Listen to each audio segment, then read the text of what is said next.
Hello everyone. Before we start, make sure to like and subscribe to the channel, and leave a comment with where you're from and what time you're watching.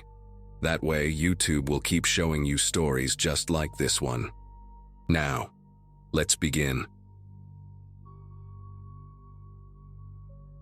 I'm not really sure why I'm posting this now, years after it happened.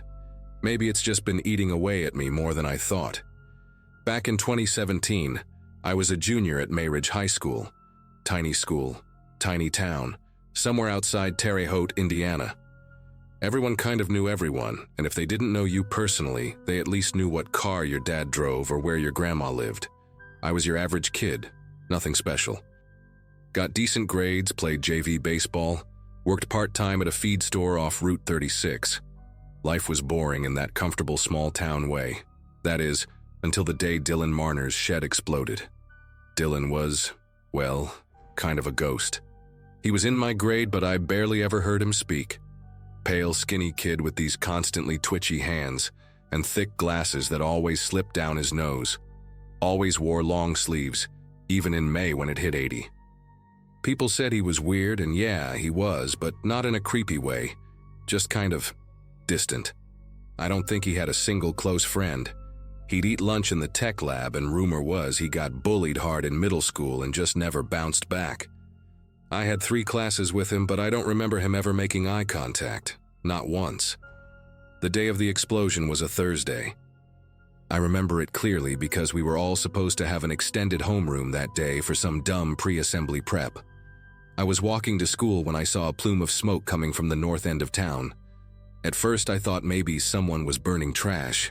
It wasn't uncommon out there, but it was too much smoke, too fast. About an hour later, we got word during second period that a student from our school had died in some kind of accident.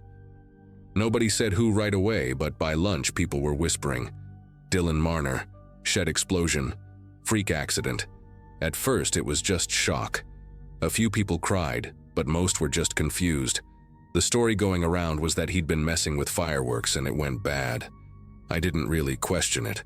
I mean, it made sense in that dumb teenage way. A kid with no real friends, probably spending time alone in his backyard with illegal M80s or something. But by the time I got home, my mom was watching the local news with this weird expression on her face. They'd brought in the ATF.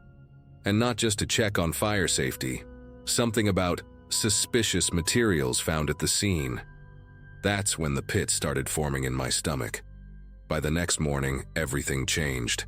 The police put out a statement confirming that what exploded behind Dylan's house wasn't just fireworks. It was a homemade incendiary device. They didn't use the word bomb, but they might as well have.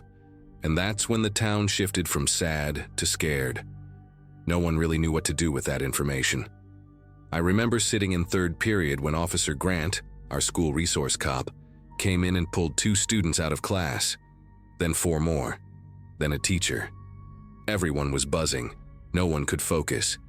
It felt like we were living in a true crime show. That weekend, I went to work like usual, stocking grain sacks in the back. My manager, Doug, had the news playing on an old radio, and I nearly dropped a bag when I heard Dylan's name. They found notebooks in his locker, diagrams, a calendar. The date of the upcoming school assembly was circled in red. I felt this wave of nausea crawl up my spine. That assembly was supposed to happen the day after the explosion, the one we were prepping for during homeroom. Turns out, whatever blew up in that shed, it wasn't just some stupid accident. It stopped something. Something a hell of a lot worse. I started replaying every time I'd seen him at school, the times I'd walked past him in the hallway, how many times I must have sat no more than 10 feet from him in chemistry. I remembered once, maybe 3 weeks earlier, I caught a weird smell coming from his backpack, like sulfur and plastic kind of. I'd joked to a friend that maybe he was making his own cologne. Now that memory made my skin crawl. And the worst part? No one suspected a thing. Not the teachers, not the students, not even his parents. They interviewed his mom on the news. She looked hollowed out, kept repeating, he was just quiet, just quiet. People started telling stories that week, stuff they remembered but hadn't thought twice about. One girl said she saw Dylan digging in the woods behind the school 2 months earlier. A janitor claimed he'd once found burn marks in a bathroom trash can, and he just assumed it was kids lighting paper towels on fire. Everyone had something. Everyone had a what if.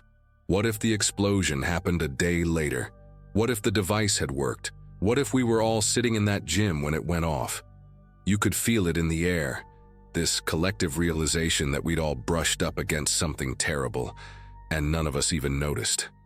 The school never held that assembly. In fact, they canceled every large student gathering for the rest of the semester. Security tripled.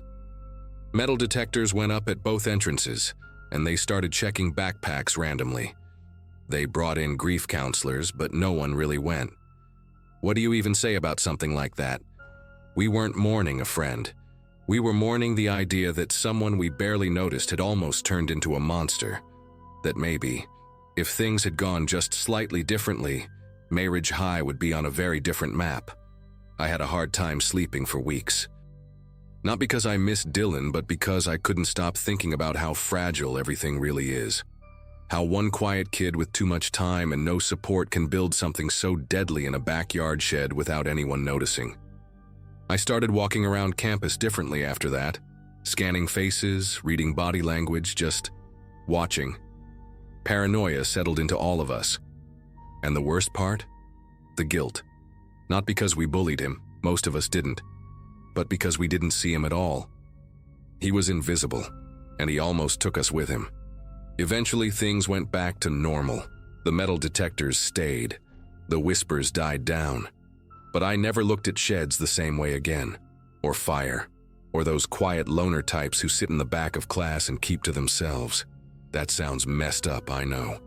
But once you've been that close to something like this, once you realize how easily your entire world could have been turned into a crime scene, you don't unsee it. You just keep moving and hope the next Dylan doesn't slip through the cracks. I think about that day more than I'd like to admit. And sometimes I wonder if the explosion was an accident, or if it was something else. Maybe a change of heart. Maybe he lost his nerve at the last second and sabotaged it. Or maybe it was fate, some divine interference that short-circuited a tragedy before it could unfold. I guess I'll never know. But one thing's for sure, I don't believe anymore that nothing ever happens in small towns, because once something almost did.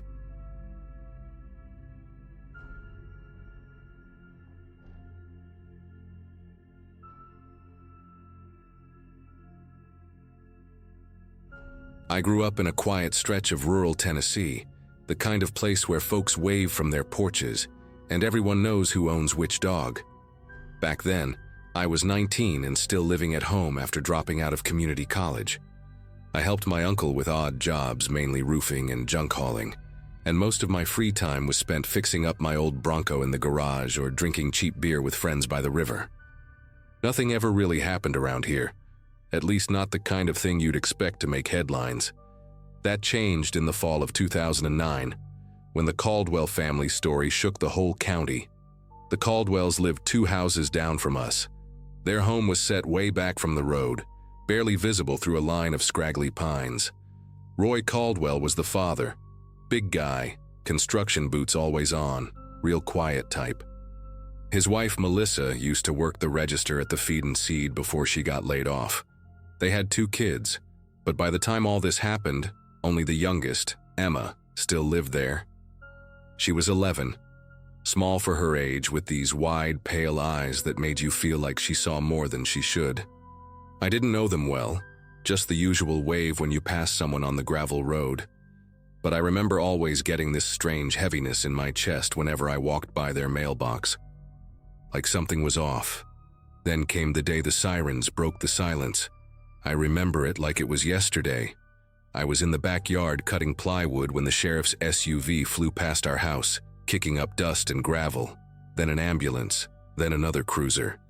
My mom came outside, wiping her hands on a dish towel, asking if I'd heard anything. I hadn't, but I followed the sound down the road until I saw the flashing lights glowing through the pine trees. They taped off the Caldwell property, and for hours nobody really knew what had happened, just that it was bad. Real bad. Later that night, the story came out. Roy had apparently snapped, shot his wife and himself. Emma had locked herself in the bathroom and called 911. She was the only one who made it. The news crews showed up the next day, along with state police and a couple people from the coroner's office. They said it was a murder-suicide fueled by undiagnosed mental illness. Tragic, yes, but for a while, folks accepted that explanation. Emma went to live with her aunt in Nashville, and life slowly went back to normal. Or at least it tried to. But it didn't sit right with everyone. A few months after it happened, I ran into Mr. Darrell Hicks at the gas station. He was a retired EMT who used to volunteer with the local fire department. He'd responded to the scene that day before the county took over. Darrell was the kind of guy who spoke slow but remembered everything, and when I mentioned the Caldwells, he got real quiet. Then he leaned in and said, "That girl didn't just survive. She was clean, like untouched, not a speck of blood." I asked what he meant, and he just shook his head and muttered, "That bathroom door wasn't locked from the inside." Then he paid for his cigarettes and left. I stood there for a while, stomach churning, wondering what exactly he'd seen. The thing is, no one wanted to believe anything darker than what was already known. Rumors would bubble up here and there. Someone said Roy had bruises on his arms. Someone else said Emma never cried at the funeral. But nothing stuck. People let it fade because, honestly, it was easier that way. And Emma was just a kid, a quiet, small-town girl caught in something awful. But I started noticing little things that didn't add up. The family dog, never found. The back door, no forced entry. And someone told me Emma didn't call 911 until nearly 10 minutes after the shots. 10 minutes is a long time when your parents are bleeding out. I tried not to obsess over it. Years passed. I moved into town, got a steady job, and didn't think much about the Caldwells anymore. But last spring, so we're talking almost 15 years later, I got a call from my old neighbor, Linda May, who still lives out near the Caldwell place. She sounded shaken. Said her new tenant had been clearing brush behind the property line when he found something hidden under a false panel in an old wooden shed that used to belong to the Caldwells. He brought it straight to her, a small, beat-up composition notebook, pages curled from water damage but still readable. It was Emma's. Linda let me come over that night. We sat at her kitchen table while she read parts of it out loud. The writing was messy and filled with childish spelling mistakes, but the entries were chilling. Emma had written about games her dad made her play, about her mom pretending not to hear, about waking up at night with her hands tied. There were drawings too, distorted faces, a figure with red eyes, a girl hiding under floorboards, and then, toward the end, one sentence was written over and over. "No one is coming to help me, so I helped myself." I didn't sleep that night. I just kept hearing that line in my head. So I helped myself. It wasn't a confession, not exactly. Emma never said she'd done anything, never described a plan or an act. But the way the notebook ended, it didn't feel like a child venting fear. It felt deliberate, controlled. She knew someone might find it one day. The last page was dated 3 weeks before the murders, and in shaky handwriting it said, "I'm almost ready. They won't hurt me again." Linda wasn't sure what to do. I told her to give it to the sheriff's office, but she was scared. Said the town had already buried this once, and digging it back up wouldn't help anyone. Plus, what would they even do? Emma was an adult now, probably under a new name, living some normal life out there in the world. It had been over a decade, no hard evidence, just a girl's twisted diary left to rot behind a shed. Linda ended up locking it in a safe she kept under her bed, and far as I know, that's where it still is. Sometimes I drive past the old Caldwell place. The house is gone now, burned down in a freak lightning storm a couple years back. Nothing left but the brick chimney and a ring of scorched foundation. Nature's way of wiping it clean, maybe.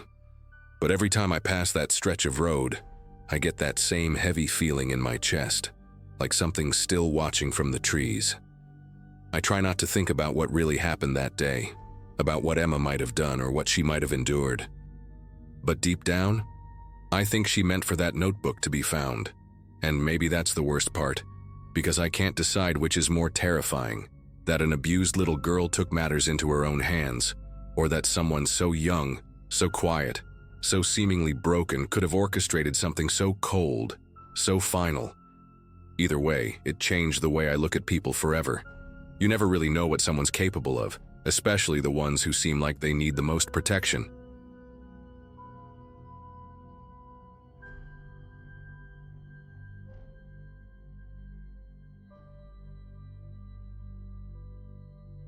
I was living alone back then, up in the hills near Jasper, Arkansas. This was maybe 5 years ago, during one of the roughest winters I can remember. I had just turned 73, and after my wife passed, I moved out to the old hunting cabin we used to visit when we were younger. I'd fixed it up well enough, had a wood stove, a backup generator, a CB radio, and more tools than I'll ever use in this life. I liked the silence. I liked that I could go whole weeks without seeing another soul. But that night when the storm came through, it brought someone right to my doorstep. It was just past midnight and the wind had picked up so bad it was shaking the side of the house. I went outside to check on the generator, and that's when I saw him, standing just beyond the tool shed, half covered in snow. He had this long coat on, drenched and stiff, and a backpack that looked like it had seen better days. He didn't come charging at me or anything. In fact, he barely spoke at all. Just raised one hand in a kind of half wave and said, "Didn't mean to bother you, sir, just looking for shelter." His voice was low and calm, almost too calm given how bad the weather was. Something about him felt off, not dangerous exactly, but hollow. I asked his name and he said it was Caleb, no last name. He didn't look young, maybe late 30s, with this thin face and dark circles under his eyes like he hadn't slept in days. I didn't want him in the house, call me old-fashioned, but I grew up being told you never let a stranger cross your threshold unless you know their story. Still, I wasn't going to let him freeze to death either. So I gave him some old wool blankets and let him sleep in the tool shed out back. Locked the house, kept my rifle nearby, and tried to get some sleep. By morning, the storm had lightened up, and I brought him a plate of scrambled eggs and venison sausage. He sat on the step of the shed eating it like it was the best thing he'd ever had. Said thank you maybe 3 or 4 times, real soft. We didn't talk much. He didn't offer anything about where he was from, and I didn't pry. Just seemed like some poor soul down on his luck. I figured he'd keep walking once the snow cleared up. But the weird thing is, when I went out to check again later that afternoon, he was gone. No goodbye, no footprints leading away from the shed. Just gone. I stood there for a while, just staring at the empty spot where he'd been sitting that morning. The plate was still there, half washed by the melting snow. No sign of a struggle, no sign of panic. The blankets were neatly folded, which was odd enough. But what really got me was that the snow around the shed hadn't been disturbed at all. No boot prints, not even the ones from when I walked out there to bring him breakfast. It was like the whole interaction had been erased. I even checked my trail cams out by the edge of the woods. Nothing. They hadn't caught him arriving the night before or leaving after. I tried to shrug it off. Maybe he left before dawn, when the snow was still falling hard enough to cover his tracks. Maybe I just wasn't thinking straight. But something about the silence that followed his disappearance stayed with me. It was heavier than usual. Even the crows were quiet. I couldn't explain it, but for the next few days I kept checking the shed, half expecting to find something I missed. A scrap of clothing, a torn page from a notebook, anything to prove he'd actually been there. But there was nothing. Just the folded blankets and that faint lingering scent of wet earth and wood smoke. 4 days later, I drove into town for supplies. My old truck was overdue for an oil change, and I figured I'd grab some groceries while I was at it. That's when I saw the sheriff's cruiser parked outside the diner, and folks gathered around the radio inside. I stepped in and caught the tail end of a news report. Statewide manhunt. Dangerous fugitive. Last seen traveling by foot through the Ozarks. Then they showed a photo. My heart nearly stopped. Same coat, same face, same hollow eyes. The man they were looking for, his name wasn't Caleb, it was Mason Trigg, and he was wanted in connection with 3 murders. I just stood there, frozen. I didn't say a word to anyone. Drove straight back to the cabin without buying a damn thing. On the way home, my mind was racing, replaying every second of that night. The way he talked, the way he barely moved when I handed him the food, the way he'd looked at me like he was studying something, not in a threatening way, but like he was measuring me. I couldn't help but wonder why he'd left without taking anything. I kept asking myself over and over, if he really was that dangerous, why didn't he do anything to me? I didn't sleep that night. Every creak of the cabin, every gust of wind outside, it all made my skin crawl. I kept the rifle loaded and beside me, even though I knew deep down if he'd wanted to hurt me, he could have done it already. That thought alone messed with my head more than anything. It wasn't just that I'd fed a killer, it was that I trusted him, if only for a moment. He'd sat less than 20 feet from where I was sleeping. I'd handed him food. I'd pitied him, and he'd vanished like a shadow in the fog. A couple days later, the sheriff came by doing rounds. I didn't mention anything at first. I just listened as he went on about the manhunt, how the guy had slipped through a few counties without a trace. When I finally told him about Caleb, he stopped talking, just stared at me like he was waiting for a punchline. I showed him the shed, the folded blankets, even the plate still sitting out there. He took a few notes, asked some basic questions, but the truth is, there wasn't much he could do. No evidence, no witnesses, not even a footprint. It was like Mason had never existed at all. That's what's haunted me the most, I think. Not what he did, but how normal he seemed. How quiet, how grateful. If I hadn't seen the news, I would have remembered him as just some lost traveler caught in a bad storm. But now, I lie awake some nights thinking about what kind of mind can hide that kind of darkness so well. There wasn't a twitch, not a single word out of place.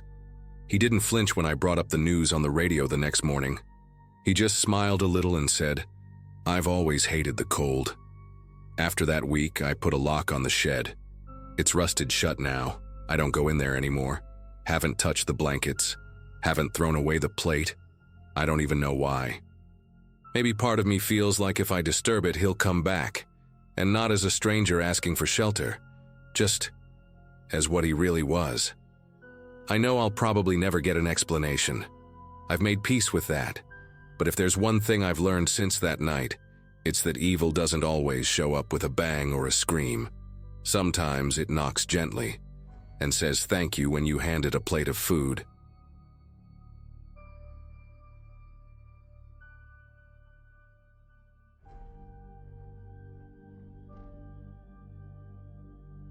I'm not really the type to post stuff online, but I've been sitting with this for months and it's been eating me alive. Maybe writing it out will help. My name's Lauren. I live alone in a small town outside Bowling Green, Kentucky. I got divorced last year, right before winter hit. My ex moved to Tennessee with some woman he met online, and I ended up keeping the house, mostly because he didn't want to deal with selling it. It's a 2-story place with a finished basement, built sometime in the 60s. Quiet neighborhood, mostly older folks. I was still getting used to the silence when all of this started. Back in February, I decided to rent out the basement for extra cash. I put a handwritten flyer up at the post office and the gas station near the highway. Nothing fancy, just private basement for rent, cash only, quiet area. A few days later, I got a knock at my door from a man who introduced himself as Darren. He looked to be in his late 30s, maybe early 40s. Very average, clean jeans, worn jacket, pale complexion. The kind of guy you wouldn't look at twice. He spoke soft, barely above a whisper, and asked if the basement was still available. I remember he didn't smile, not even once, but he handed me $300 in cash for the first month and said he wouldn't need much, just a lock on the door. At first, everything was fine. Darren came and went at odd hours, always through the side door that led down into the basement. He never asked for anything, never made noise. I barely saw him after he moved in. There were no complaints, no smells, nothing weird. It actually made me feel a little safer, like the house wasn't completely empty anymore. I even told a friend once, he's like a ghost roommate, just floats around quietly and pays on time. The only thing that struck me as strange was that I never saw him bring in furniture. No mattress, no dresser. Just one duffel bag and a cardboard box.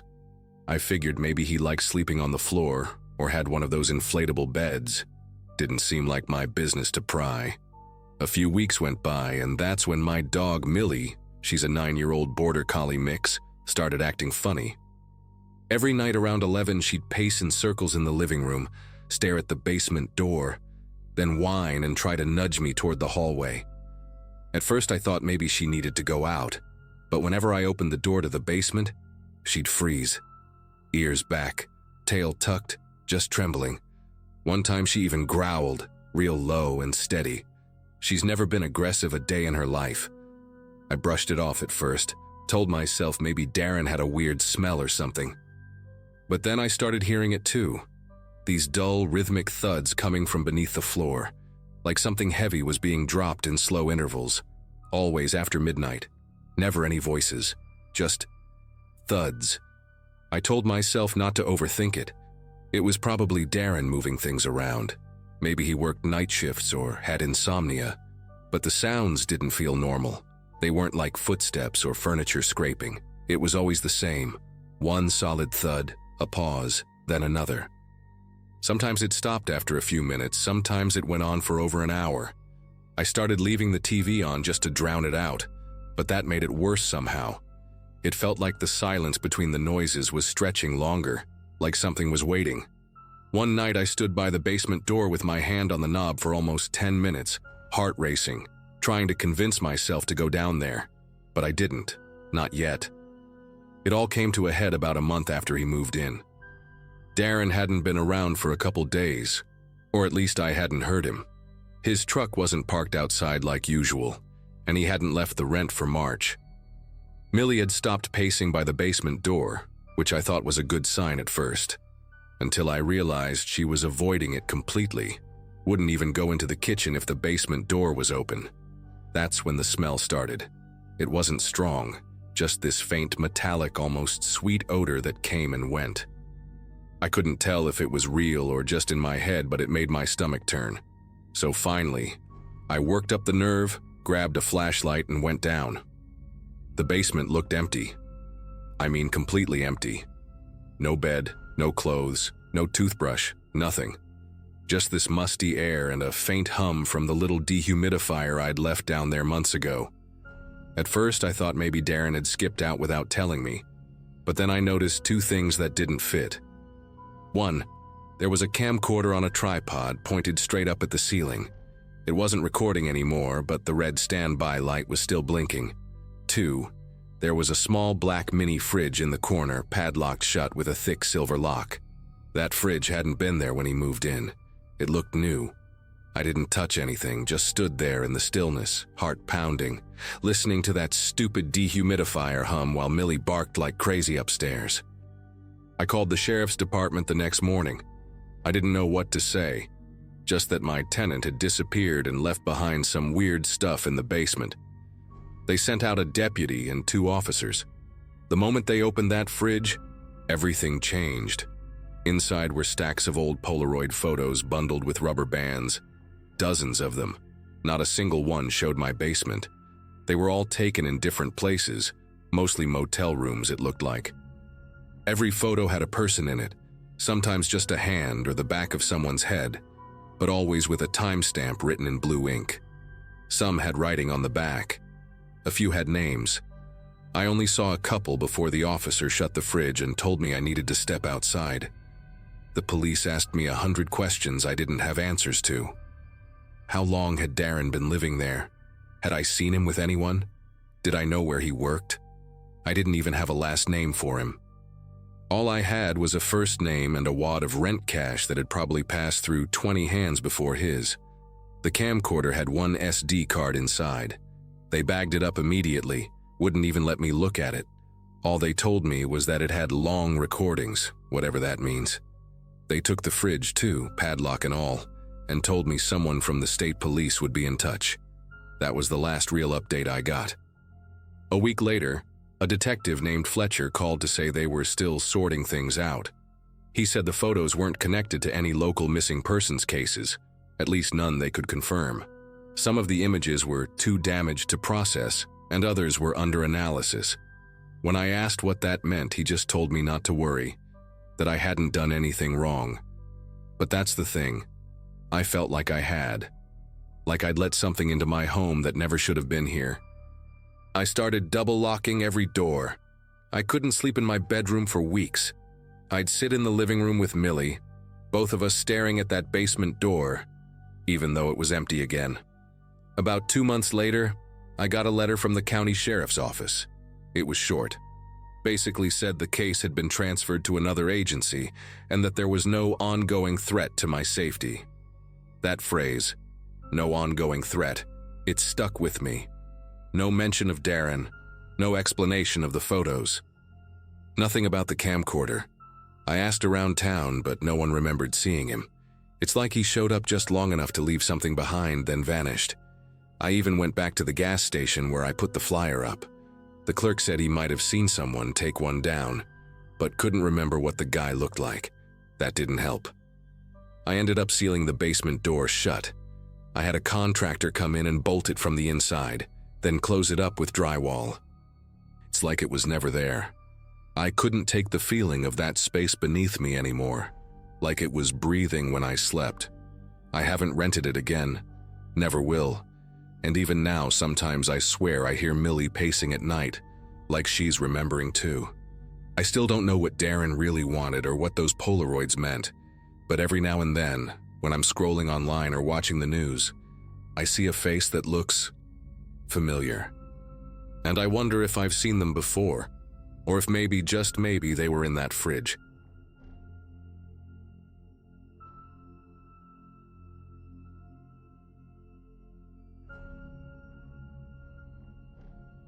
I was 28 when it happened, and we'd been married for just under 5 months. My name's Emily, and back then my husband Jared and I were doing this big road trip across the Midwest for the summer. He just switched to remote work, and I was a freelance designer, so we thought, why not? We wanted to hit all the weird little roadside attractions you never hear about. Giant cows, haunted bridges, random diners with names like Ma's Last Stop. It was supposed to be something we'd laugh about when we were old. But South Dakota is the place I stopped laughing. It's the place I still dream about, sometimes waking up thinking I hear his voice. It was late August, and we were cutting through a long stretch of nowhere between Badlands National Park and some old mining town Jared had read about. No GPS signal, no music, just endless road and hay-colored fields that looked like they hadn't changed in 100 years. Our 08 Subaru started making this knocking sound that got louder real fast. Then we lost power completely. Jared managed to steer us to the shoulder, and we sat there for a while just baking in the heat, trying to get a signal. That's when the pickup truck pulled up behind us. Rusted, red, loud engine. The guy who stepped out was in his 50s maybe, tall and real lean like someone who works outdoors a lot. I remember he had a limp and wore an old army cap, tilted just slightly to the side. He introduced himself as Hank and said he lived just up the way. Said there wasn't a mechanic for miles, but he had tools and a spare room, and he could at least help us figure out what was wrong. Jared was hesitant, but I was roasting and honestly a little spooked by how empty the road was. So we climbed into Hank's truck, Jared up front, me in the back, and drove maybe 10 minutes off the main road. The house was a white, weather-beaten farmhouse with a sagging porch and a rusted windmill out back. It didn't look lived in, but it wasn't abandoned either. There were chickens, a barn, a couple of half-buried tires marking the driveway. We figured, worst-case scenario, we sleep on the porch and get a tow in the morning. Hank gave us lemonade and showed us the guest room upstairs. The house smelled faintly of tobacco and old books, and the upstairs had these creaky floorboards that seemed louder than they should have been. At some point, Hank said he had a friend in town who could sell us the part we needed, and offered to drive Jared into town before the shop closed. I didn't want to be left behind, but Hank insisted it'd be quicker that way. Less wait, faster trip. Jared squeezed my hand and said he'd be back in an hour, tops. They left in a cloud of dust around 4 p.m. The sun started to sink. The windmill creaked in the wind. And then the hour passed. Then 2. Then the sky turned purple and I realized I was alone. Really, truly alone. I tried not to panic right away. I told myself maybe the store was farther than Hank let on, or maybe Jared had bad signal and couldn't text. But something felt off. The house got colder as the sun dipped, and I started noticing little things that didn't sit right. There was dust on the kitchen counters like no one had cooked in there for weeks. The guest room closet was empty, but there were scratch marks on the inside of the door, thin, like fingernails. I tried to calm myself down, thinking maybe it was just age or mice or something stupid.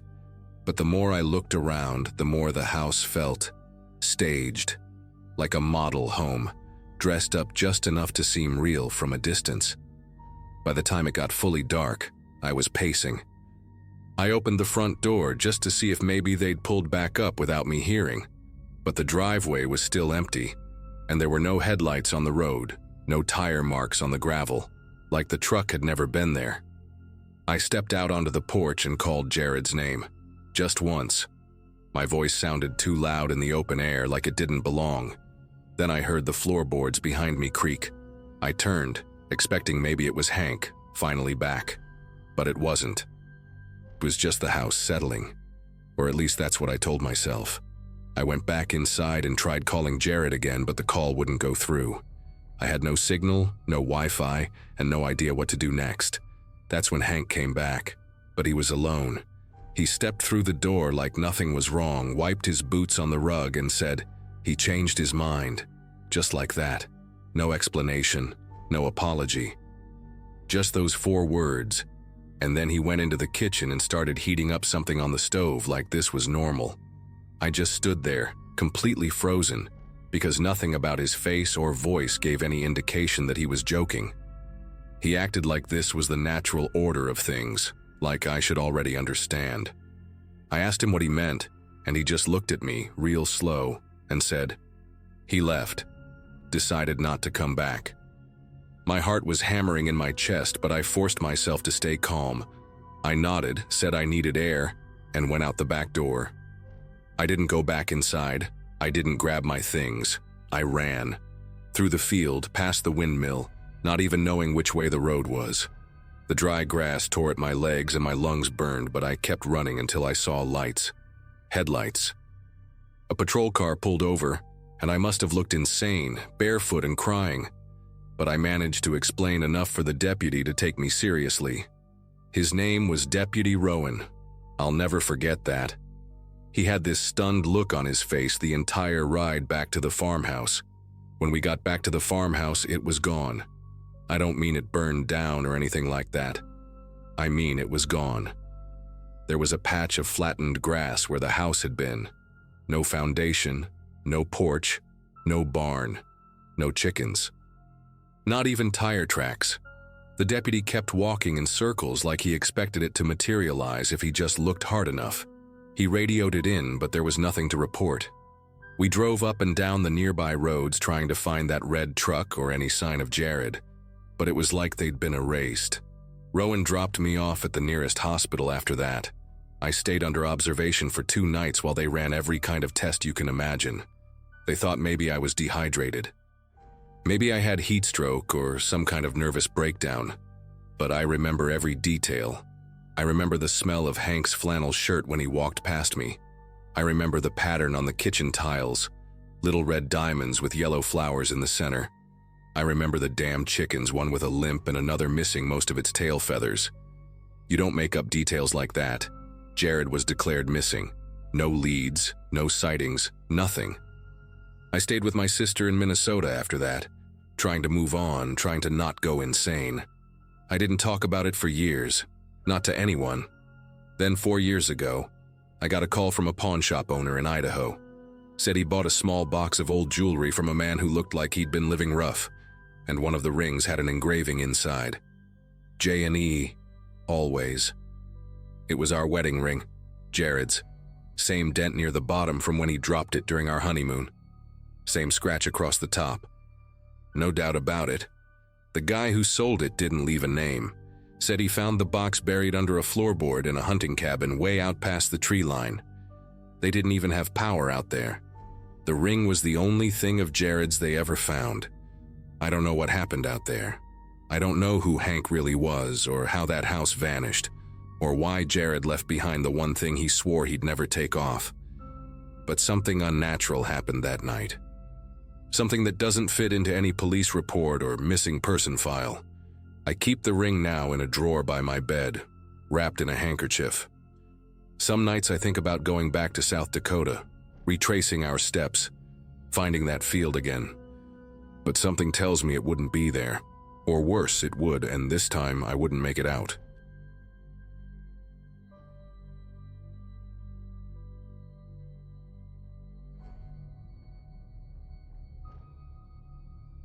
I've lived in Harrow Creek, Texas my whole life. It's one of those towns where the diner waitress knows how you like your coffee, and you wave at people even if you don't really know them. I grew up here, went to school here, and now I work at the small hardware store off Main. Nothing ever really happens in Harrow Creek, or at least, that's what we all thought. Last spring, though, something happened that changed how I see everyone around me. I've never shared this publicly, but after seeing what came out in the news, I feel like I have to. That morning started normal. I'd worked the early shift and got off around 2 p.m. I stopped at the gas station across from the old auto shop to grab a soda, and that's when I saw the commotion. Police cruisers everywhere, lights spinning. The entire street had been blocked off, and I remember thinking there must have been an accident. But then I saw her. This woman, barefoot, her jeans torn, being wrapped in a blanket by an officer. She looked like she'd been through hell. Her face was pale, smeared with dirt or maybe dried blood, and she kept repeating something I couldn't hear. I froze. The garage behind her, and that was Roy's place, Roy Matthews, the mechanic everyone in town trusted. Roy wasn't just the town's go-to guy for car troubles. He was the kind of man who'd help push your stalled truck in the summer heat, or bring over cold beers when you were moving furniture. He coached Little League with my brother-in-law. He once gave my mom a ride when her engine blew, and I remember her saying, "Roy's a real one, we need more people like him." That's what makes all of this so hard to explain. Everyone knew Roy, and not in a vague way. We knew him. That day, when I saw him sitting in the back of the cruiser, head down, hands cuffed, something cracked inside me. Later that evening, I couldn't shake it. I walked past the edge of the police tape after most of the cars had gone, thinking maybe I could just peek in. I don't know why I did it. Curiosity, denial, maybe both. The garage doors were still wide open. It was quiet, except for the buzz of a flickering light inside. From the outside, it looked like any other auto shop. Oil-stained floors, old toolboxes, dusty car parts. But once I stepped closer to the entrance, something shifted. The air inside didn't smell like oil or rubber. It smelled like sweat and something metallic, something foul. That's when I noticed the walls. They were covered, lined with what looked like black foam padding. Soundproofing. That's also when I noticed the locks. Not just on the doors, but on the inside. Heavy-duty reinforced locks. I didn't step all the way inside. I couldn't. Just seeing the inside of that place from the threshold was enough to make my stomach turn. There was a folding table pushed against the back wall with a small TV on it, paused on a black and white security feed showing that very garage from multiple angles. A yellow notepad sat beside it with scribbled dates and names. Or maybe initials, I couldn't tell. What chilled me the most was the old recliner in the corner, worn down and stained, with a pair of headphones dangling off the arm. Like someone had been spending a lot of time in there. Not fixing cars, not helping neighbors, but watching. I found out later from an officer, my cousin Mason works for the sheriff's department, that behind a wall of shelving units, there was a hidden room, completely sealed off, soundproofed. Inside were metal cuffs bolted into the floor and wall, and an old mattress stained with things I won't even try to describe. Mason told me they found cameras, lots of them, and tapes labeled with years going back almost a decade. That woman who escaped, her name was Hannah. She'd been missing for 4 days. 4 days in that place. And apparently, she wasn't the only one. Not even close. The worst part? This wasn't some guy from out of town. This wasn't a stranger we could all write off. Roy had been right here, shaking hands, making jokes at barbecues, fixing your brakes while asking about your kids. And yet, 2 women had tried to warn us. One of them, Lena Cross, had come forward years ago. But no one believed her. People said she was troubled, just trying to ruin a good man's name. I remember laughing at that back then. I remember saying, "Roy, nah, no way. I've never felt more ashamed in my life." That night I went home and sat in the dark for hours. I kept trying to remember every single interaction I'd ever had with Roy. Was there anything off? Did I miss something? I thought about the time I brought my car in and he offered to drive me home himself instead of waiting for my sister to come pick me up. I said no, mostly out of convenience, not instinct. But what if I'd gone? What if my car hadn't started outside his shop that day last year when no one else was around? The more I thought, the more I realized how close I might have been to ending up like Hannah, or worse, like the women whose names were on those tapes. The days that followed were surreal. More women started coming forward. Some said they'd gone to Roy's for repairs and had felt something off, like he lingered too long when handing back their keys or asked too many personal questions. One woman, Darlene, I didn't even know she lived 2 blocks from me, said she had gone missing back in 2019 but never told anyone what really happened. She'd made up a story about staying with family out of town, but she'd been in that garage, and when the police found one of the tapes labeled DR. Summer 2019, she broke down completely. No one ever suspected a thing. The garage was torn down a month later. The city didn't want a landmark of trauma sitting across from the gas station. But I drive past that spot almost every day, and even with the building gone, it still gives me chills. There's just a patch of gravel now with weeds growing through it. Sometimes I'll see people slowing their cars as they pass, like they're trying to imagine how something so awful could have happened there, right under our noses. We still don't know how many women were actually taken. Some of those tapes didn't match any reported cases. Some voices were never identified. I think what scares me the most is how normal he seemed, how polite. I've stopped trusting that gut feeling that says he's probably fine. Because the truth is, people like Roy, they count on that. They count on being invisible behind a smile and a handshake. And towns like ours, we make it easy. We want to believe that monsters are easy to spot, that they look like creeps in alleyways. But sometimes they wear oil-stained caps and fix your brakes while asking how your mom's doing. Since then, I've become that person who watches everything. I lock my doors more. I don't walk to my car alone at night, even in this safe town. I don't assume I know who anyone really is, and I tell everyone, if someone makes you feel weird, say something, even if they're well-known or never been in trouble before. Trust your instincts, even if it makes you look crazy. Because if that woman hadn't escaped that day, if she hadn't screamed loud enough to be heard over the soundproofing, I don't even want to think about how long it would have gone on, or how many more would have vanished without a trace.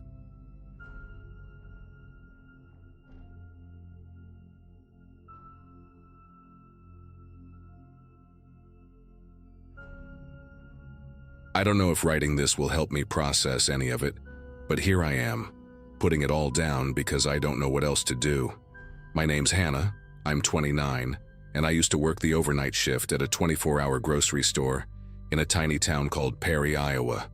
Most people don't even know it exists unless they've driven past one of our corn festivals or stopped for gas between Des Moines and Fort Dodge. I took the job because I liked the quiet, and honestly, I just needed something steady. Night shifts were lonely, sure, but the store was always empty after midnight, and I didn't mind organizing shelves with my earbuds in while the fluorescent lights buzzed overhead. It started out small, almost laughable. One morning around 6 a.m., I was walking to my car at the edge of the parking lot when I noticed a note stuck under my wiper. I figured it was some coupon or local ad, but when I opened it, my stomach twisted. It was handwritten in blue ink, just a single sentence. "The red hoodie suits you better than the blue one." That night I had worn a red hoodie. The night before that, blue. I thought maybe someone from the staff was messing with me. I even asked Adam, one of the stock guys, if he was pulling some weird prank, but he just laughed and shrugged it off. He said, "Who'd even bother watching you that close out here?" Then came more notes. Every morning. Neatly folded, always under my windshield wiper. The handwriting was the same every time, and it got more specific. "You shouldn't trust the guy who brings the milk deliveries."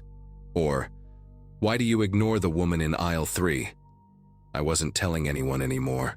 It felt too surreal, like I was the only one living in a parallel world while everyone else clocked in and out like nothing was happening. I even started keeping the notes in a shoebox under my bed, like proof that I wasn't just losing it. A part of me was weirdly flattered at first, like maybe someone was just being creepy but harmless. That changed the night I found my car unlocked, with no sign of forced entry, and a note placed gently on my passenger seat. That one said, "You looked tired tonight. Maybe take a break from the cereal aisle." That broke me.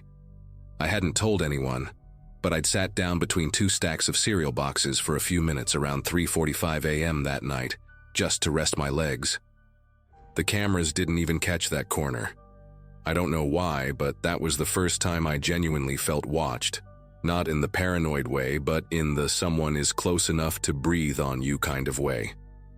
I started checking my locks twice, then 3 times. I asked my manager, Denise, if I could park closer to the store lights, but she brushed me off. "We saved the front spots for customers," she said.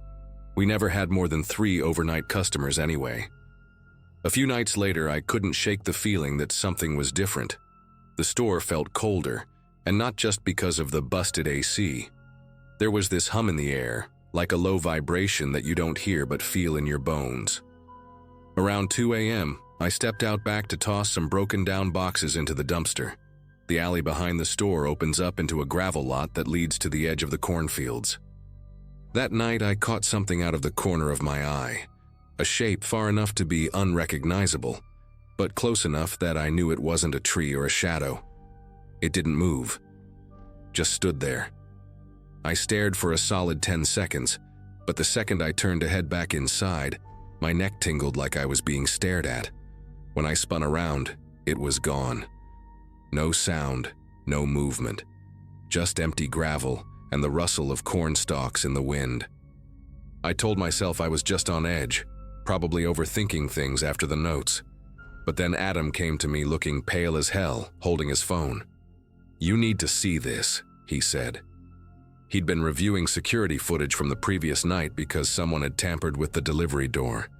And there it was. From 11:02 p.m. to 3:17 a.m., a hooded figure stood just outside the edge of the lot, in the exact spot I'd seen it, completely still, for over 4 hours. Not once did they move, shift, or even fidget. Just stood there, no face visible, just the hood. My heart dropped watching it. It was the kind of stillness that only something truly unwell can maintain. We called Denise in the morning and showed her the footage, expecting her to at least file a report or do something. But she brushed it off like it was nothing, said it was probably some kid playing a prank or someone waiting for a ride. She didn't even save the footage. That's when I stopped trusting anyone there. I started carrying a box cutter in my hoodie pocket and left my car running every time I clocked out, just in case I had to drive off fast. I even started sleeping with the TV on and a chair wedged under the doorknob in my apartment. And still, the notes kept coming. One morning, there was no note, just a boot print, a single, dirty print pressed into the hood of my car, angled like someone had propped themselves up to look inside. That was it for me. I told Adam I was thinking of quitting. He didn't say anything at first, then just nodded and said, "Honestly, maybe you should." But I never got the chance to turn in my notice. Because 3 nights later, I clocked in like usual, and it would be the last time anyone saw me. That last night felt wrong from the start. The lights in aisle 6 kept flickering even after maintenance had supposedly fixed the wiring. The radio we used in the stockroom kept picking up bursts of static between songs, and more than once I swore I heard breathing layered beneath the static. I tried to shake it off and focus on restocking the cleaning supplies aisle, but I couldn't help glancing at the front doors every few minutes. No one came in, no customers, no delivery trucks. Just that feeling again, like something was hovering just behind the glass, waiting for me to notice. Around 4:10 a.m., I went to take my 15-minute break. I walked out back to smoke, but the minute I opened the back door, I froze. There were boot prints in the dirt, fresh ones, leading from the gravel straight into the cornfield. I remember standing there, staring at them, and getting this overwhelming sense of dread. I don't know what made me do it, but I stepped off the concrete and followed the first few prints. Just a few feet in. That's when I saw it. Something shiny caught the moonlight a few yards deeper into the field. It was a phone, my phone, the one I'd left in my locker inside. I ran back to the door, but it had swung shut behind me, locked. I started banging on it, yelling for Adam or anyone to come open it. But no one answered. The lights inside flickered once, then cut out completely. All I could see was my own reflection in the glass, wide-eyed and breathing hard. Then, footsteps behind me. I turned, and there it was. The hooded figure not 10 feet away, standing at the edge of the field, completely still. No face, just that black hood, soaked from the dew, and those same muddy boots. I bolted around the side of the building, ran to my car, and it was already unlocked. The rest, I honestly don't remember much. I was found the next morning lying in a drainage ditch a mile from the store, my hands scraped up and my jeans torn. No one saw me leave. The store's cameras had been wiped. Nothing recorded after 4 a.m. And that trail of boot prints? They found it leading from the back of the store into the cornfield, but it never came back out. I never worked another night shift again. I moved in with my sister 3 towns over, quit grocery altogether, and even now, some nights when I wake up around 3 or 4 a.m., I swear I hear that same static, like a warning, like he's still out there, standing just beyond the glass.